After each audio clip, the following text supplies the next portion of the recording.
GAV. Order number 3, CDF and GAV. Order number 4, CDF and GAV. Thank you, Honorable Speaker. Thank you, Honorable Bowen.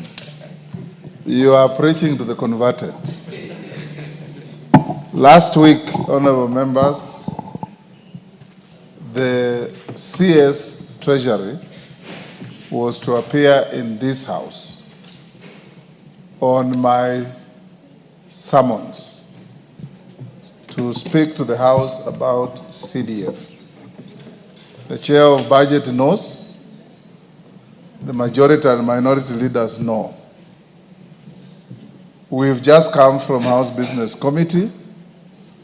The minority whip knows, and those who sit in that committee know that tomorrow at exactly 3, the CS Treasury is here. And we are going to make sure, and I've already told him, that he's not coming here to engage in any unhelpful rigmaroles.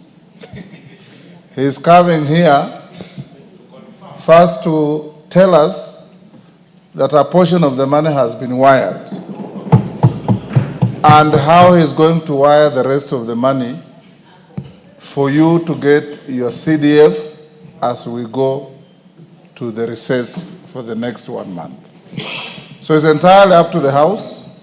If you want order number 1 to be CDF, number 2 CDF, number 3 CDF, number 4 CDF, we can engage in talking at each other when we have a solution in our hands.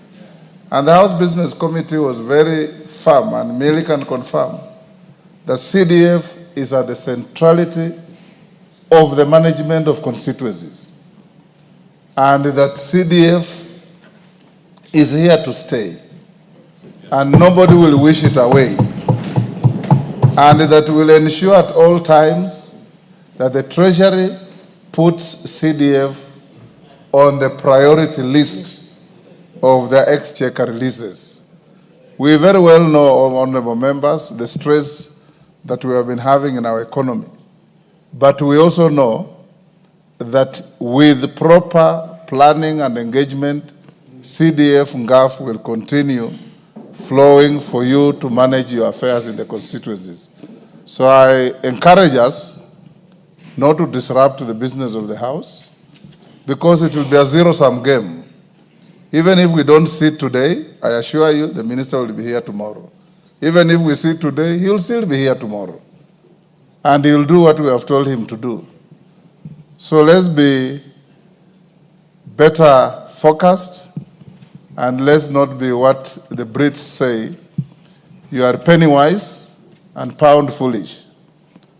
Let's be penny wise and pound wise.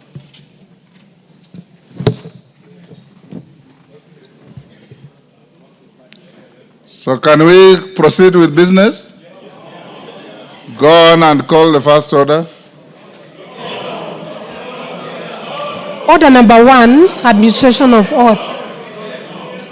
Yes, hold on. Makali Mulu, what is it? Yeah, Honorable Speaker, thank you very much for your wise counsel. But you know, Honorable Speaker, our worry and concern is that this particular CS has communicated to this House through you many times, Honorable Speaker. And we are very concerned as members of Parliament, because we thought when we get one of our own sitting in that space, that things will be better. But it looks like things are getting worse. I've been in this House for many years, Honorable Speaker, and I want to confirm this is the worst year in terms of release of any GCDF resources. The worst. And we claim to have sent experts who have come from this House, issues which we go through as patrons of that fund, Honorable Speaker. So while we agree with what you are saying, Honorable Speaker, we have our fears. How I wish that either the chair budget or the majority leader, Honorable Speaker, would be able to see where the money can be wired today, before it comes tomorrow. Thank you, Honorable Speaker. Yes, KJ. Honorable Speaker, this matter goes to the heart of a fund that I would describe as the most effective decentralized fund. And it's coming up on a day when we are reading about news of a governor from a neighboring county in whose house 13 million today has been found. And we are being told that NGCDF is a great concern for the country. As a house, the attention should actually be driven to the devolved funds that are going to counties, Mr. Speaker. We are speaking at a time when NGCDF is under attack from very many quarters, Mr. Speaker. And I think it should go on record that this house shall stand its place to defend a fund that is working for the people of Kenya, because when we go to our constituencies, we are seeking to see what these devolved funds that we are putting on division of revenue that are going to the counties are doing, at a time when NGCDF is the only visible fund on the ground. So, Mr. Speaker, as we address these issues and take them up with the Minister of Finance, we must also put on notice all these other quarters that are trailing their guns on NGCDF to tell them that this fund shall be defended by this House. Thank you very much, Mr. Speaker.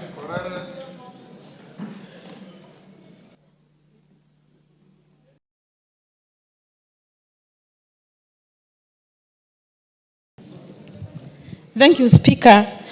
Speaker, thank you for your guidance also that the Minister will be appearing in this House tomorrow.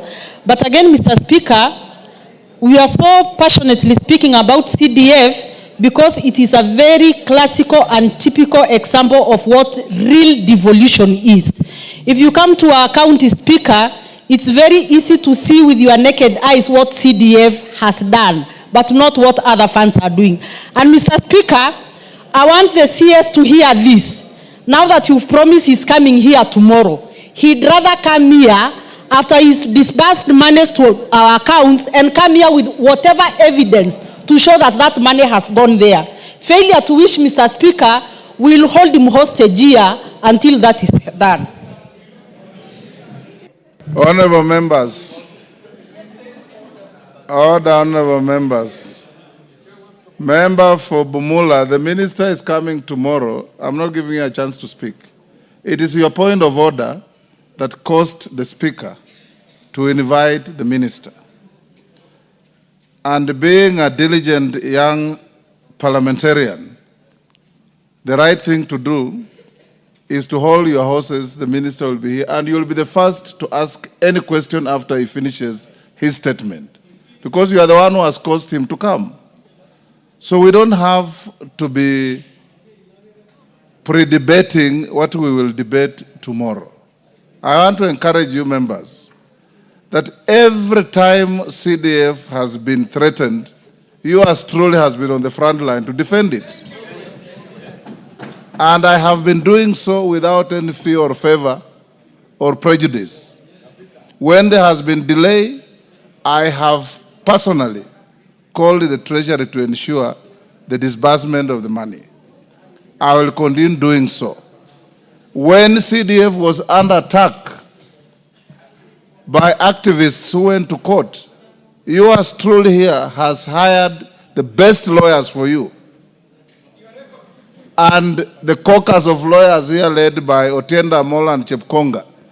Now the Supreme Court has ruled and decided that CDF is not in any conflict with devolution. And I'm going to give you a comprehensive ruling on the request of the minority leader, Honorable Junet. So I want to encourage you to believe that in yours truly here you are in safe hands in matters CDF. And I want to ask us to carry on with other business. Tomorrow at 3 p.m., all of you be here. The minister will be here.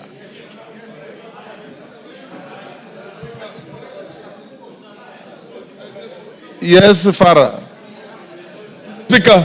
I'm giving you this Yes. purely on the basis of your seniority. Absolutely. Thank in you. this House and Thank you. nothing Thank you. else. Thank you, Mr. Speaker. Mr. Speaker, if you notice what the Honorable KJ has raised, the CDF is only a trigger.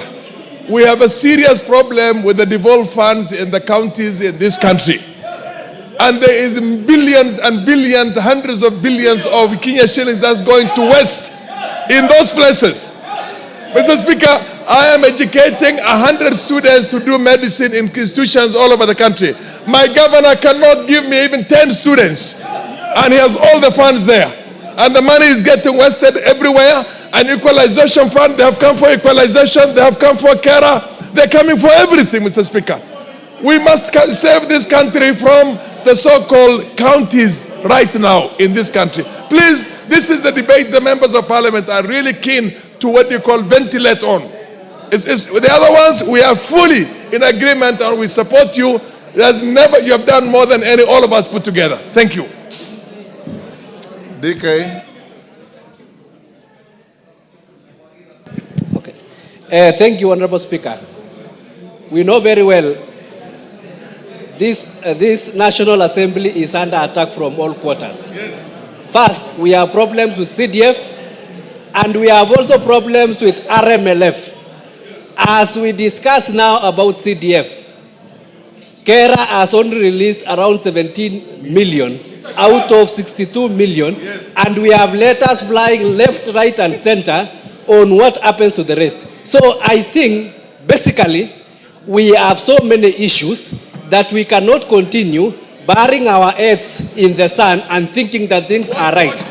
I was proposing that we suspend the House until tomorrow when the two CSS for roads and for treasury come in, then they can explain what is really happening to the members of parliament. And then, if you look at the devolution, Honorable Speaker, if you look at the devolved funds, out of the total devolved funds that goes to counties, 85% are used for recurrent and administrative purposes, while for CDF, only 5% is used for administrative purposes. So the net effect is that out of the small amount of money like 42 billion, or 45 billion, or 53 or so, it is being felt. But the 450 billion that is going to counties, only about 50 billion are the ones that go to development. And in that also, the governors will follow to I think we should disband the counties altogether. Your point. Yes, Kainan. And I want my colleagues to listen to me. Mr. Speaker, I was in this parliament just like you are. Next to you. I want my colleagues to listen to this, Mr. Speaker. CDF did not just come out of the blues. CDF was a product of a well-calculated evaluation by the members who are there, Mr. Speaker, who are tired with the manipulations of the executive then, Mr. Speaker. Mr. Speaker, you are aware that even Parliament here was a department of office of the President then. Mr. Speaker, you are also aware our clerk and everybody else was secondees from the directed special branch, Mr. Speaker, and CID and special DOs. Mr. Speaker, what we did was to give members of Parliament an effective, workable, people-friendly platform to deliver development to their constituents, Mr. Speaker. Mr. Speaker, over the years, we have seen a gradual increment of CDF allocations. What is surprising under this House, and this is what I want to say, Mr. Speaker, 1 month to the end of financial year, you are yet to receive even something commensurate with the first quarter of the financial year. Yet we are here advocating for everything else. Right now, CDF is under threat. And I want to thank you, Mr. Speaker, very sincerely for that decision of the Supreme Court. I know without your input, without all the brains, legal brains that you have put together, even that judgment will not have been possible. I want to accord on behalf of these members here, as the father of this House, that we thank you, Mr. Speaker. Mr. Speaker, I haven't said this. There is something that we can't run away from. It is members of Parliament who oversight CDF. It is members of parliament who oversight Kera. It's members of parliament. Why have we thrown our mandate to the dustbin? Where is the chairman of CDF? Where is the chairman of road? I want to tell you, members, we have a club of greedy governors, whose only interest is to amass wealth, usurp national roles, and get money. If those are the people today you want to sit here and empower, I will tell you, this house is going to be the worst house in the history of this country. I want you to stand up for your right, resist. The Minister for Transport must come and ensure that the remaining allocation of CDF, of roads is sent. The chairman, NCDF, through the minister, must also release. I want to tell you, Mr. Speaker, you are a lawyer. You were here when we fought for the current constitution. Some of us who come from regions that have been disadvantaged over the years, through skewed administrative practices, Mr. Speaker, fought for equalization. Equalization right now is not working, courtesy of these greedy governors, Mr. Speaker. They have gone to court, they have restored it, Mr. Speaker. I want to ask as leadership, let us suspend everything else, members. Yes. Let us suspend everything else until the question of Kera, Kura, let's adjourn, CDF is sorted out. No more business. No more business. Thank you, Mr. Speaker. Order. Chikati.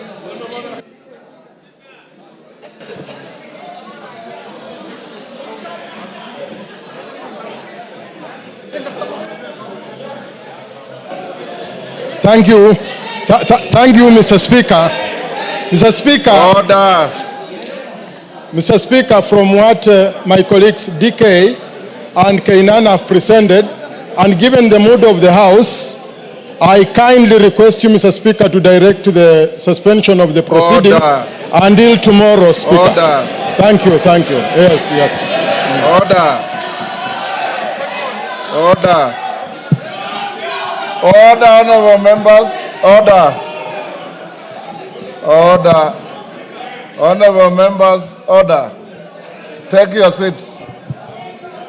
Take your seats. Honorable members, take your seats. Take your seats. There's no matter before the House to put the question. Honorable members, I want to encourage you. This is your house.